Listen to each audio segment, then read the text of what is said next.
have a bit of a complicated history with the game Alan Wake. I remember being a youngster playing it on my 4GB Xbox 360 and absolutely loving it. The use of the flashlight to fend off shadow monster people was just very cool, and well, actually that's kind of all that stuck with me. If you had asked me 2 years ago what the story of Alan Wake was, I would not be able to tell you a single thing about it despite playing the whole game. Even without remembering the story, my memories of the game were very positive, and I was actually pretty excited to see the remaster release for the PlayStation 4. At that time, I was still doing Let's Plays on this very channel, so I bought it and played the whole game right here on Maxx. Check it out if you're interested. What followed was a frustrating and annoying experience that made me rethink everything I thought I knew about this game. I swear, if you go back and watch the playlist of that playthrough, you can watch in real time as I slowly lose my patience with the game and eventually face the fact that I just don't like Alan Wake. My nostalgia for the game faded and was replaced with confusion, boredom, and annoyance. I was genuinely wondering what I ever saw in the game. Then I went over a year not thinking about the game at all, and now we're here. Less than a month away from the release of Alan Wake 2, which looks to reinvent the gameplay of the first game to fall more in line with modern survival horror games.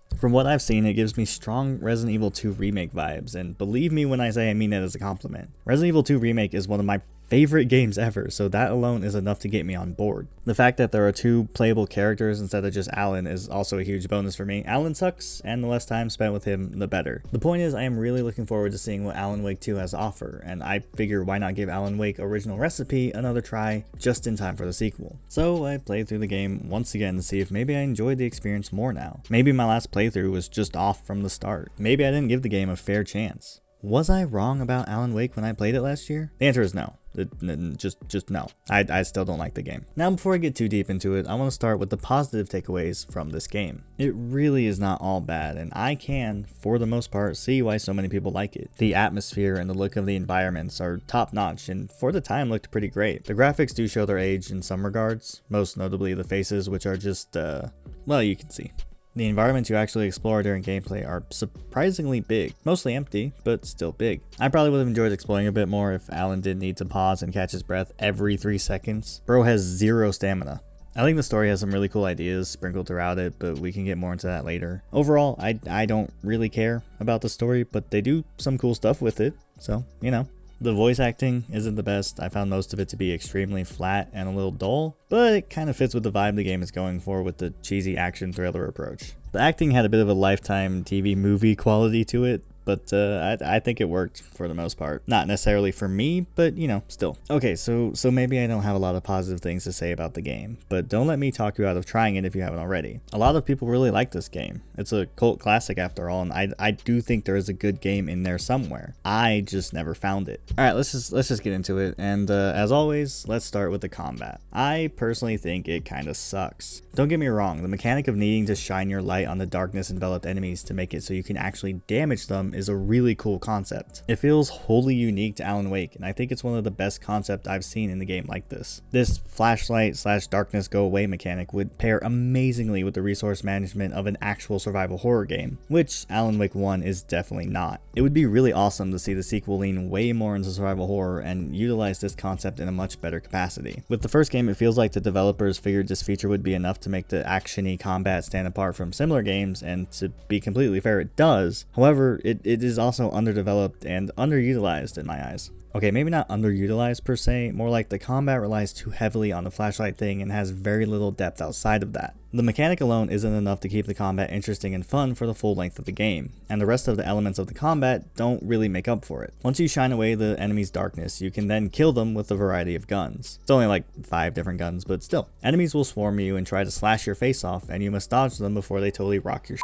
They are real quick, and they do a good chunk of damage too, and can hit you multiple times if you miss the initial dodge, so you know, make sure you dodge. After dodging, you flash them, then shoot them dead once the darkness is gone. And yeah, that's the combat for the whole game. It doesn't really evolve past that, and the variety of enemies you face and the weapons you use against them aren't diverse enough to keep the combat feeling fresh. By halfway through the game, you'll get everything you can out of the combat the game offers, and it's just kind of unfortunate because it has a lot of potential. And that's not even to say the combat is bad, because it's not. it really is fun at first, and while it can be a little frustrating and feel inconsistent at times when it's not working as intended, it's great. My issue is more that it doesn't get better as the game goes on, when I feel like it should. There's no sense of progression in the game. You can't level up Alan or the flashlight or improve your weapons, really. Instead, the game just gives you better weapons later in the game, which is cool, I guess, but to me they don't feel any better than the previous ones. It just all feels so stagnant and doesn't build up to anything that is more interesting than where it starts, if that makes any sense. The game also takes away all your weapons and ammo after every level for some reason, and I hated that. Sometimes there's a story reason, like when you get busted by the cops who would naturally take away all the several guns you're carrying.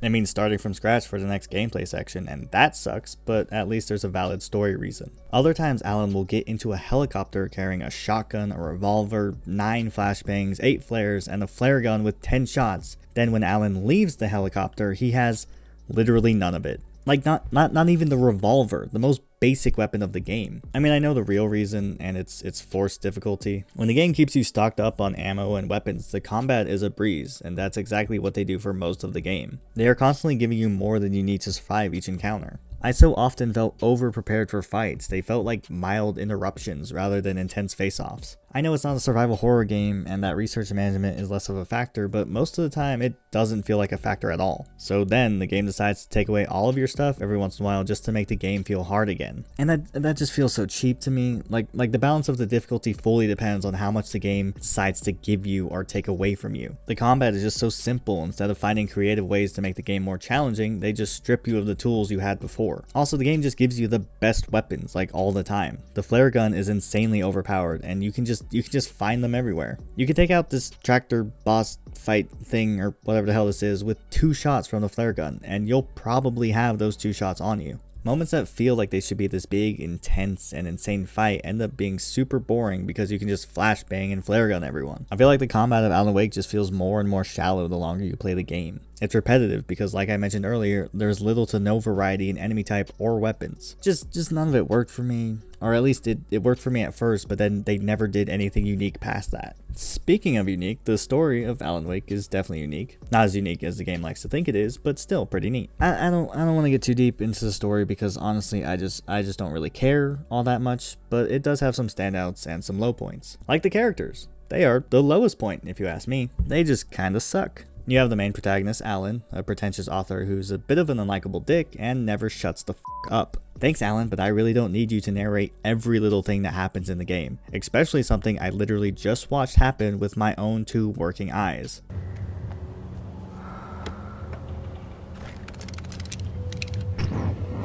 Eerie hand-painted graffiti was revealed by my flashlight. Someone had hidden a chest of supplies near it.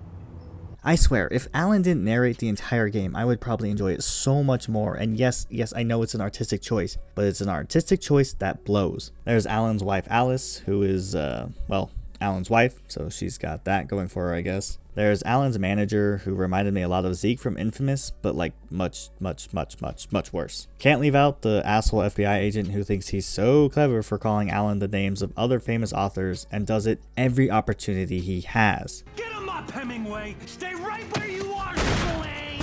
Run out, Dan Brown! You hear me, H.P. Lovecraft? That's right, James Joyce. I've got you now, Raymond Chandler. You hear me in there, Bret Easton Ellis?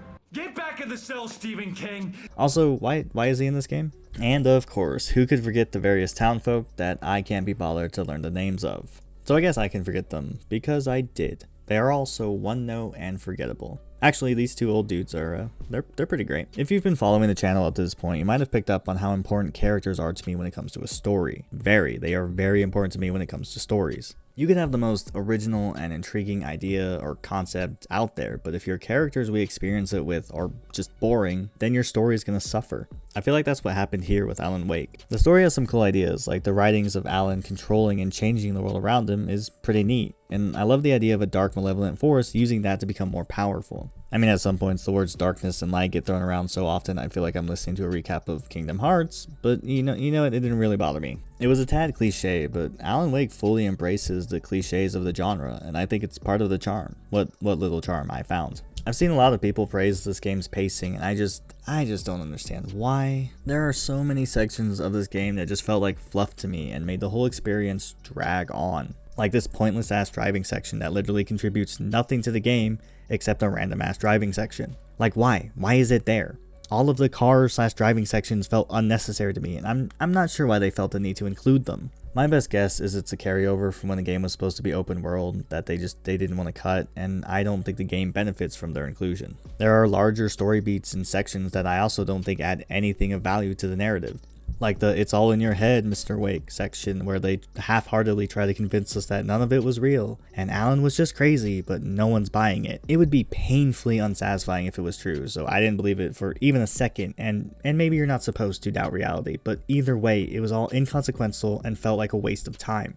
The game is 11 hours long, and only like 60% of it feels important to the final story, and yes, that is a mostly arbitrary number I chose to emphasize my point. Don't think about it too hard. By the time I finished Alan Wake, I didn't feel satisfied or even content. I was just glad it was over. And for a while, I wasn't quite sure what went wrong. Like I said at the top of the video, I remember loving this game as a kid, and it took a long time for me to let go of that feeling. I wanted to like Alan Wake because I used to like Alan Wake, so when I actually played Alan Wake and I didn't like Alan Wake, I didn't really know how to process it. I've thought about it a lot since then, and I think it really comes down to a very simple reason. Neither the story nor the gameplay was enough to keep me invested in my Alan Wake experience. Kind of like how I feel about Resident Evil 7, there's just so much baggage dragging down the good the game offers that it stops being fun. Except for it's way worse here than it was with RE7. I'd 100% rather play RE7 again than this game. For me to enjoy a game, I really need to be able to dig the combat and gameplay or be invested in the story. A strong story can carry mediocre gameplay over the finish line for me, and vice versa. As far as I'm concerned, Alan Wake offers neither, and I just